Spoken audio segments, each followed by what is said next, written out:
এক মাসেরও বেশি সময় ধরে চট্টগ্রামে আশঙ্কাজনকভাবে বাড়ছে চিকুনগুনিয়ায় আক্রান্তের সংখ্যা। ধরা পড়ছে জিকা ভাইরাস আক্রান্ত রোগীও।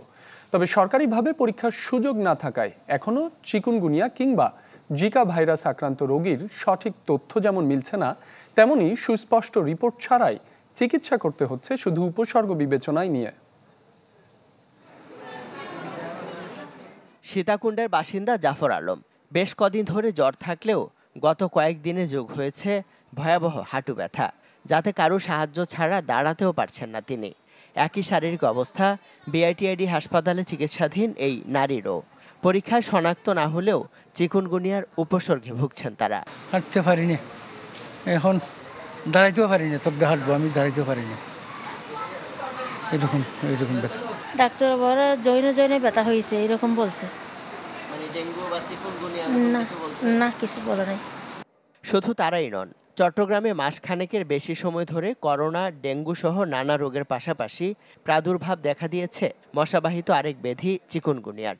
প্রাথমিকভাবে ধরা পড়েছে জিকা ভাইরাসের অস্তিত্ব, কিন্তু সরকারি হাসপাতালগুলোতে এখনো পরীক্ষার সুযোগ না থাকায় শনাক্ত হচ্ছে না চিকুনগুনিয়া। এক মাস থেকে বলতে পারেন, এক মাস থেকে রোগীগুলির সংখ্যা বেড়ে গেছে এবং চিকুনগুনিয়া এটা হওয়ার সম্ভাবনা অনেক বেশি। এই কারণে কি যে ভ্যাক্টরটা ওকে বহন করে, একই ভ্যাক্টর, কিন্তু চিকুনগুনিয়া, ডেঙ্গি, জিকা তিনটা ভাইরাসই কিন্তু এই এডিস মস্কুইটো দিয়ে বহন হয়।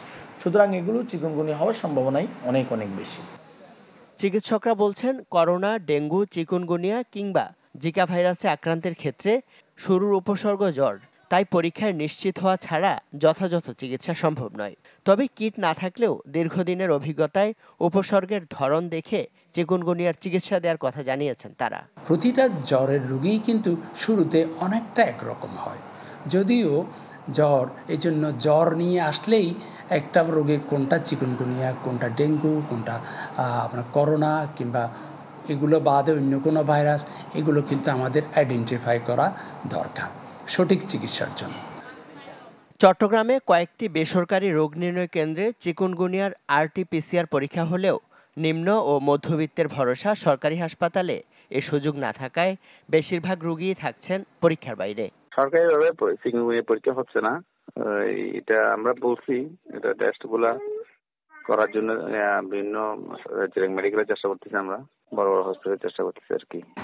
সঠিক হিসাব পাওয়া না গেলেও চিকিৎসকদের ধারণা অনুযায়ী বর্তমানে জ্বর আর শরীর ব্যথায় আক্রান্তদের 80% চিকুনগুনিয়া রোগী।